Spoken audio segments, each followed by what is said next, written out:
In a land drowning in drought, fear, and silence, one man rises from obscurity with a voice that shakes a nation.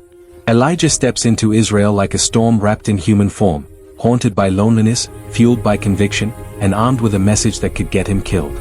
While the land cracks beneath the sun and the heavens refuse to rain, the spiritual atmosphere is even darker. The people are torn between two gods. Ahab is spiraling into paranoia, and Jezebel is quietly hunting down anyone who still whispers Yahweh's name. Into this tension, Elijah appears with a single explosive proclamation that interrupts the nation's descent. There will be no rain until I say so. This is a story of the prophet who has no record of dying. Welcome to our channel. Please like and subscribe for more uncovering of hidden truths from history and scriptural tells. The land was dying. Cracks split the earth like open wounds. Rivers turned to dust. Children cried for water that wouldn't come. Mothers stared at empty skies, whispering prayers to gods who didn't answer. And in the middle of this nightmare, one man walked alone. His name was Elijah. He wasn't a prince. He wasn't rich. He was nobody, a wild-eyed prophet from nowhere, dressed in rough clothes, haunted by visions he didn't ask for. But he carried something inside him that kings feared. A message. A warning. A fire. He walked toward the palace gates, dust swirling around his feet. Soldiers saw him coming and slammed their spears down. Stop right there. Elijah didn't flinch. Tell your king, he said quietly, the drought has just begun. The soldiers laughed. But something in his voice made their laughter die. Inside the palace, King Ahab sat on his throne, drinking wine, pretending the kingdom wasn't falling apart. Then the doors burst open. A guard stumbled in, breathless. My lord, there's a man outside. He says. Who dares interrupt me? Ahab roared. The guard swallowed hard.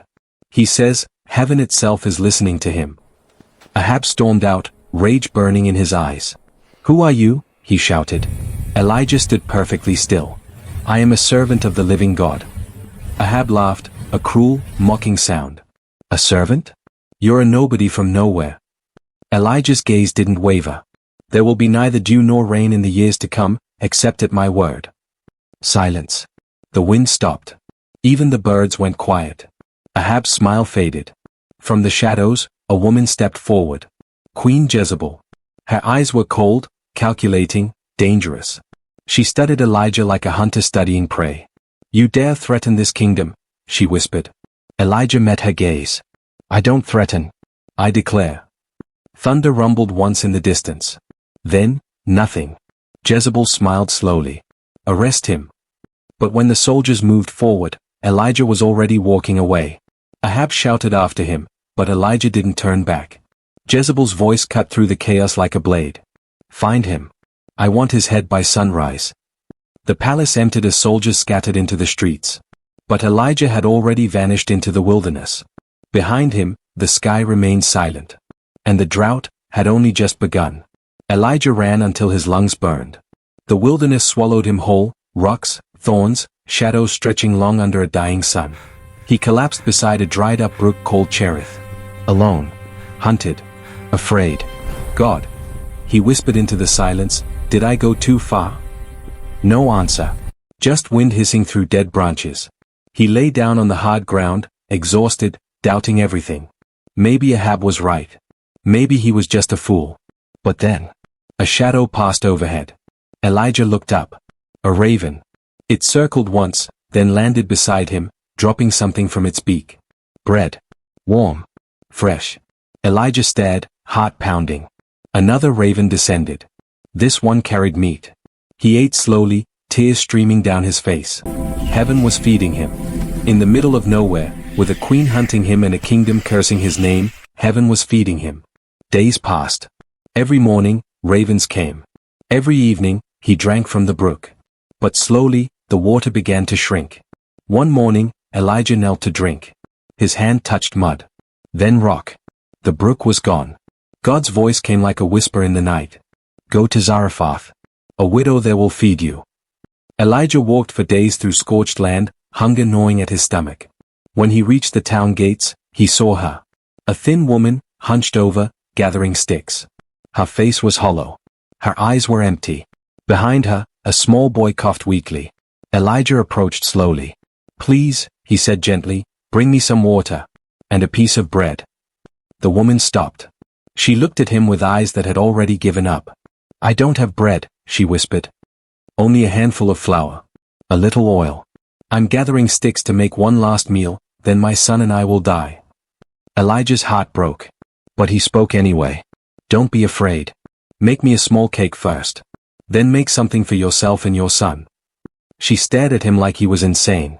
The jar of flour will not run out, Elijah continued. The jug of oil will not run dry, until the day the Lord sends rain. She hesitated. Then, trembling, she poured the last of her flour. And behind her, the jar refilled. Days turned into weeks. The flour never ran out. The oil never dried up. The widow's home became a place of quiet miracles. But then, tragedy struck. One morning, the boy didn't wake up. His mother shook him, calling his name. Nothing. His chest wasn't moving. She screamed. What have you done to me, man of God? She sobbed, clutching her son's lifeless body.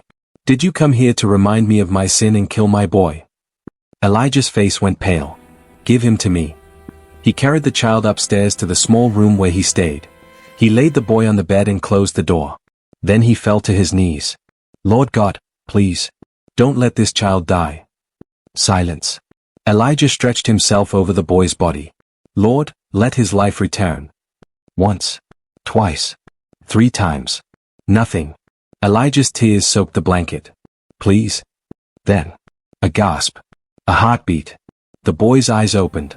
Downstairs, the widow heard footsteps. Elijah appeared, holding her son. Alive. She fell to the ground, weeping uncontrollably. Now I know, she whispered, that you are truly a man of God.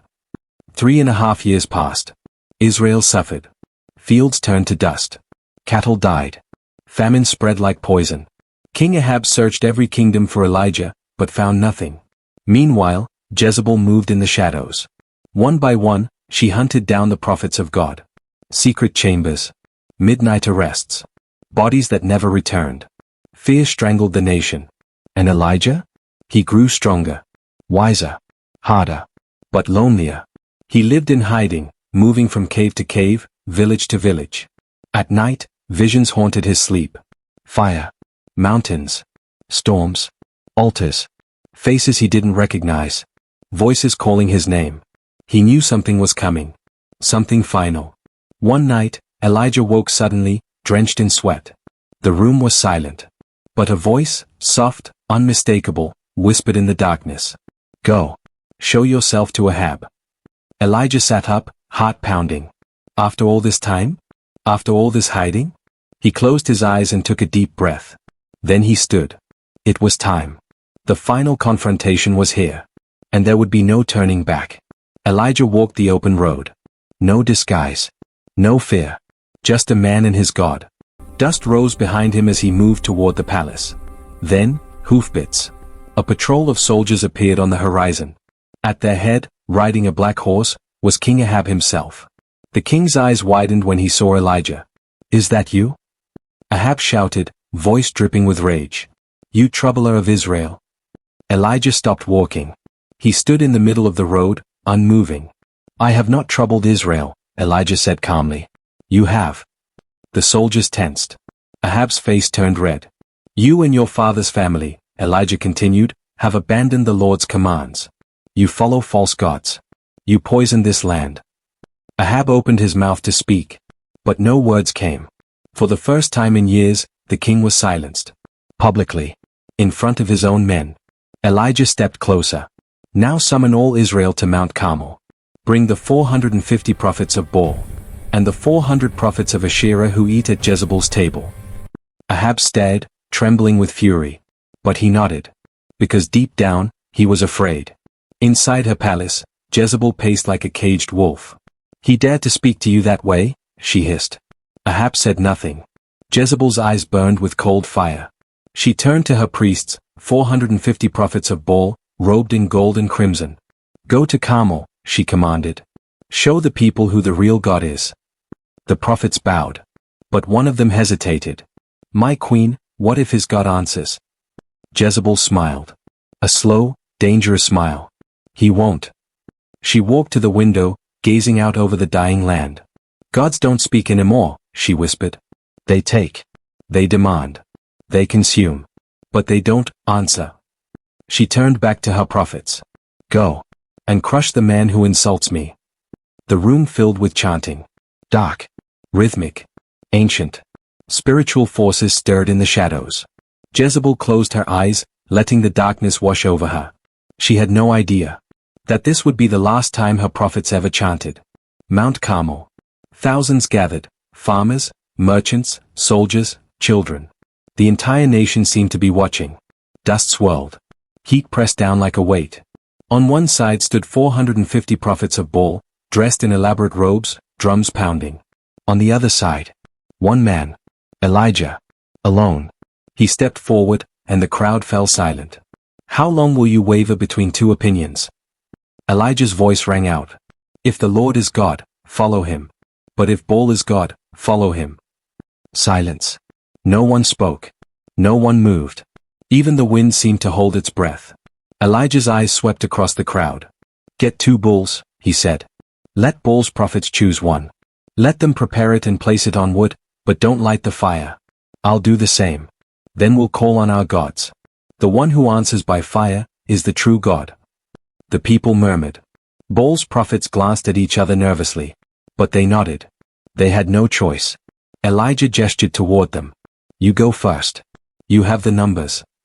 The prophets of Baal began to chant. And the battle had begun. The prophets danced. They screamed. They slashed their skin with knives, blood dripping onto the altar. Baal, answer us. Hours passed. Morning turned to noon.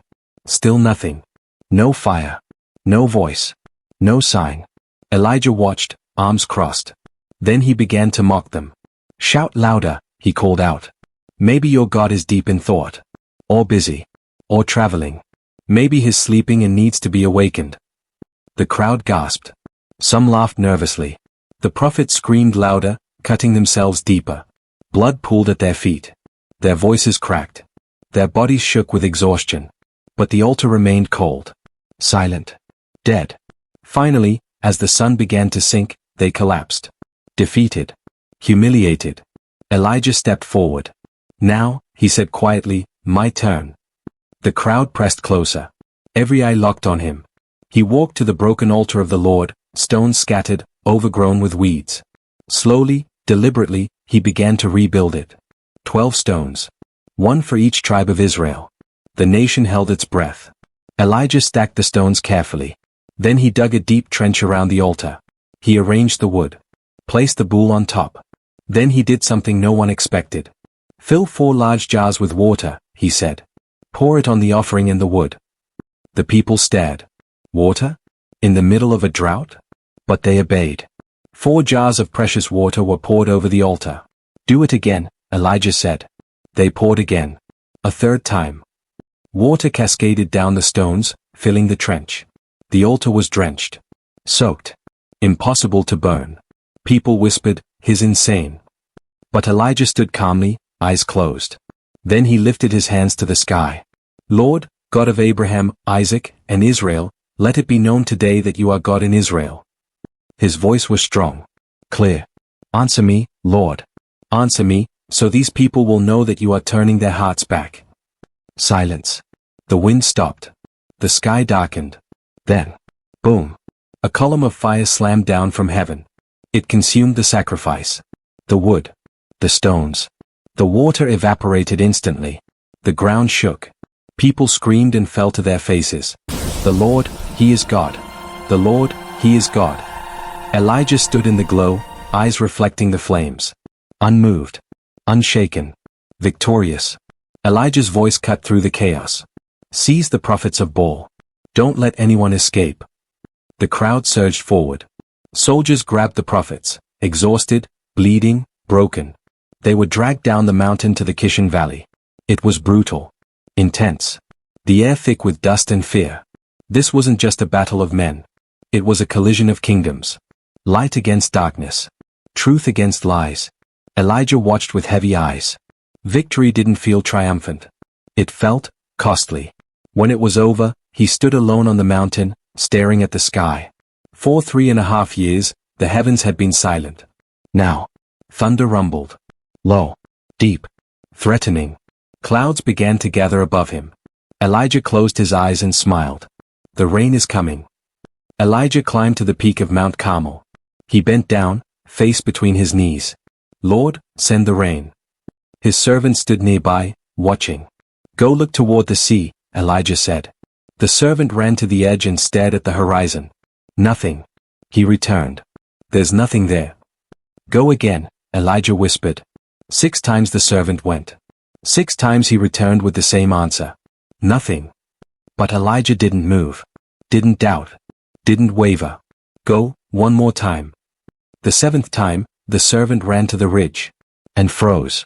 A cloud, he shouted back. The size of a man's hand. Rising from the sea. Elijah's head shot up. Fire blazed in his eyes. Go tell Ahab, he said. Hitch up your chariot and go down before the rain stops you. The servant sprinted away. Meanwhile, the sky turned black. Wind howled. Thunder cracked like a whip. And then, rain. Torrents of it. Sheets of water pounding the earth. After 3.5 years of drought, heaven opened. And the land drank. King Ahab raced toward Jezreel in his chariot. Horses panicked. Wheels bounced over mud. Lightning split the sky. But then, a figure appeared beside the chariot. Running. Elijah. His cloak was tucked into his belt, legs pounding the ground with supernatural speed. Ahab stared in shock. The prophet was outrunning his horses. Mud splashed. Rain hammered down. Thunder shook the earth. But Elijah didn't slow. He ran like fire itself was chasing him. Or carrying him. When the chariot reached the gates of Jezreel, Elijah was already there.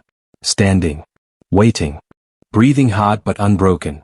Ahab stumbled out of his chariot, soaked and trembling. He looked at Elijah. And for a moment, fear flickered in the king's eyes. Then Ahab turned and walked toward the palace. And waiting in the shadows was Jezebel. Her eyes locked onto Elijah. Cold. Calculating. Deadly. The rain poured. But a new storm was about to begin. A messenger approached Elijah, dripping wet. He handed over a sealed letter. Elijah unrolled it. His hands began to shake. The message was short. Brutal. May the gods deal with me, be it ever so severely, if by this time tomorrow I do not make your life like that of one of them. Signed, Jezebel. Elijah read it again. Then again. His chest tightened. His breath came in short gasps. This was the woman who had killed prophets in secret. Who controlled the king. Who commanded armies. And now, she wanted him dead. Elijah had stood before 450 prophets. He had called down fire from heaven. He had outrun a chariot. But this? This threat? It shattered something inside him. Fear, raw, primal, suffocating, gripped his heart. He looked around. No angels. No fire. No voice from heaven. Just him. Alone. And a queen who wanted his head. Without thinking, Elijah ran. He left Jezreel. Left the victory. Left everything. And disappeared into the night. Running not toward something. But away from everything. Elijah ran until he couldn't run anymore. He collapsed under a broom tree in the wilderness. Alone. Exhausted. Broken. I've had enough, Lord, he whispered. Take my life. I'm no better than my ancestors. He curled up on the ground, shaking. Everything he'd done, the fire, the rain, the victory, felt meaningless now. What was the point? Jezebel was still in power. The people would forget. Nothing had changed. He was still just one man. Alone. Unwanted. Unworthy. He closed his eyes, hoping he wouldn't wake up. But then, a touch. Gentle. Warm. A voice whispered, "Get up and eat." Elijah opened his eyes. Beside him, bread was baking on hot stones. A jar of water sat nearby. No fire. No one around. Just heaven's provision. Again. He ate slowly, then fell asleep. Later, the touch came again. "Get up and eat. The journey is too much for you." This time, when Elijah ate, strength flooded through him like lightning. He stood. And walked into the vast wilderness. Toward a mountain wrapped in mystery. For 40 days and 40 nights, Elijah walked. Through desert. Through doubt. Through silence. No visions.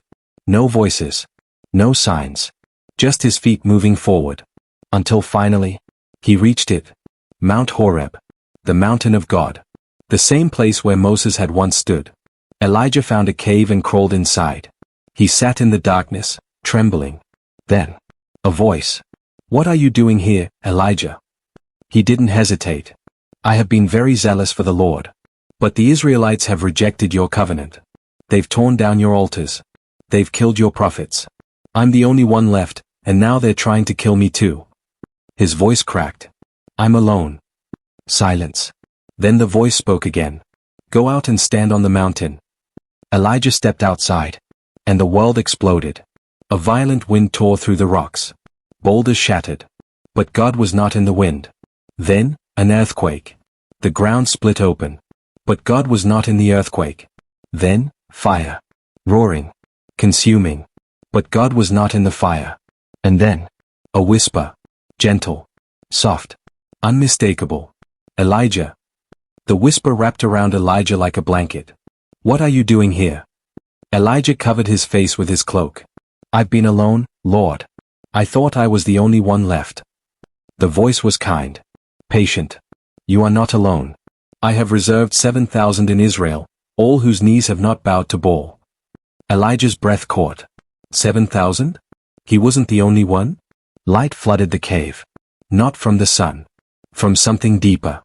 Something eternal. The voice continued. "Go back. Anoint Hazael king over Aram.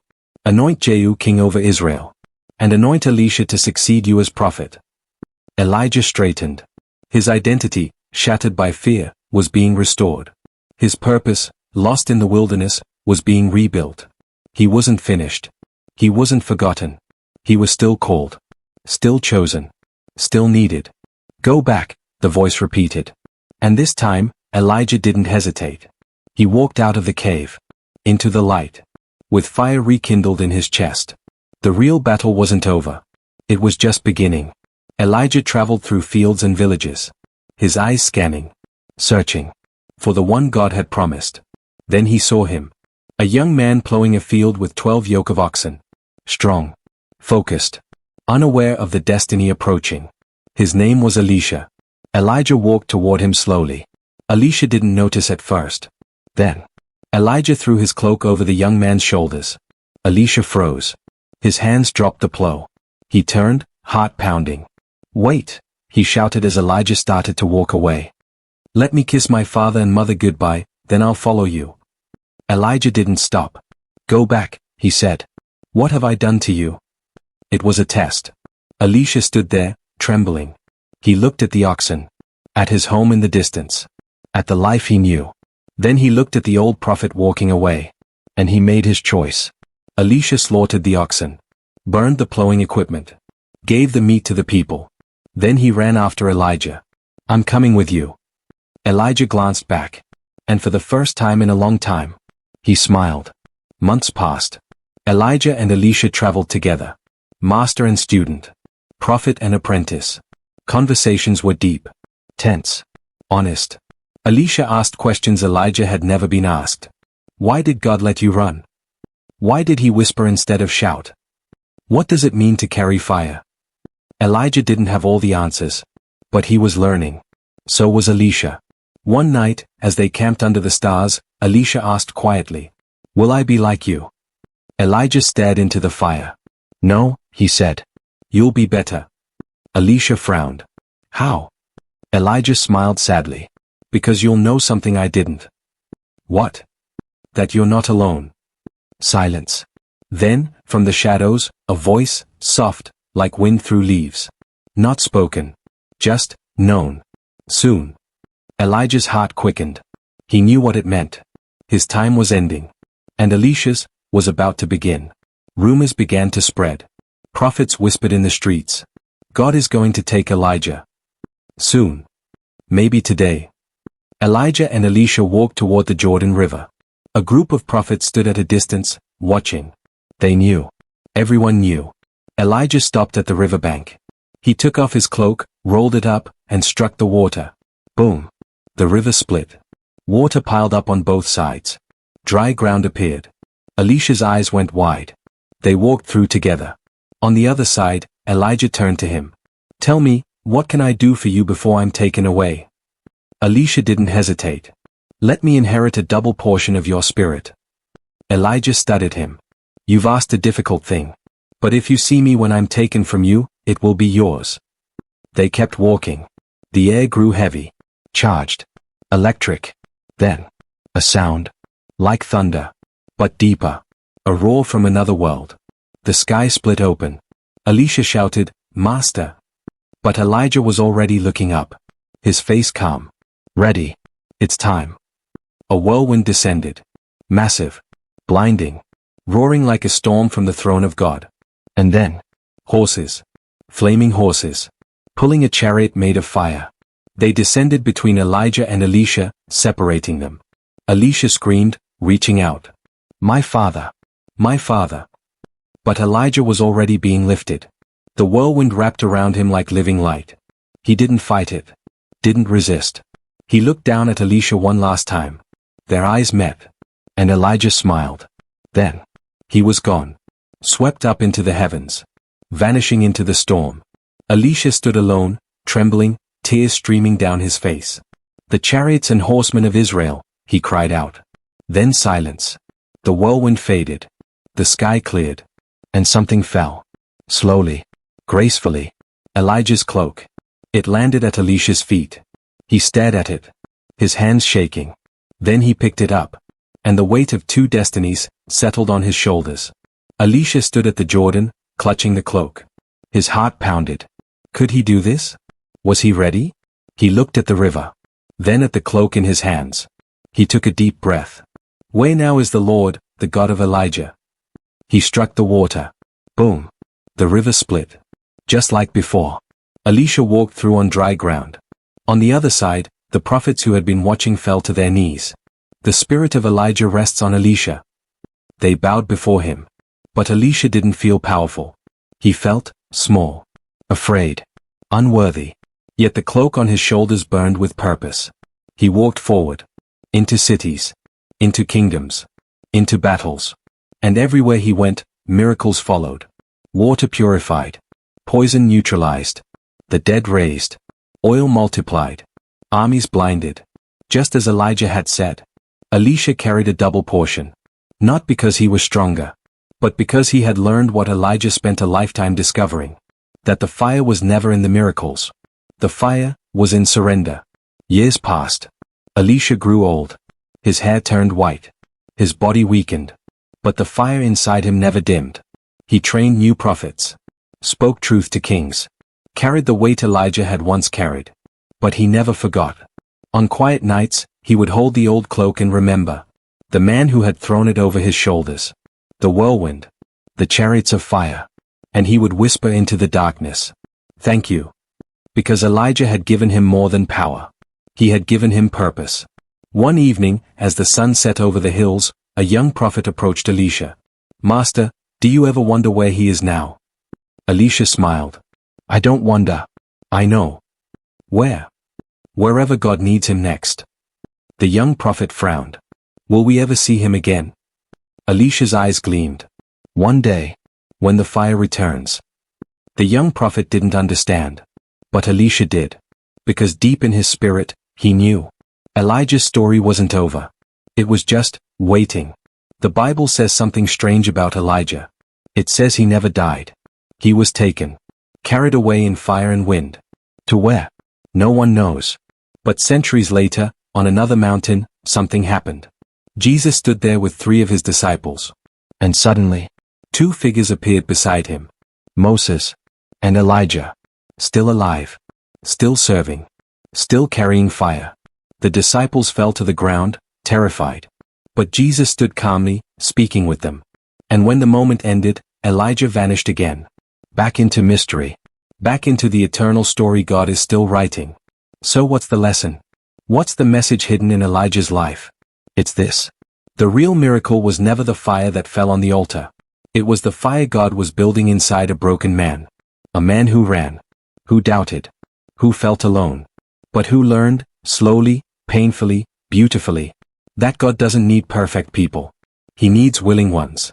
And when you say yes to God, even when you're afraid, even when you're broken, He will use you to shake nations, to call down heaven, to stand against 450 prophets, and make fire fall on command. Perhaps you feel small today, unseen, unworthy, alone. Remember Elijah. Remember the whisper in the cave. Remember the fire.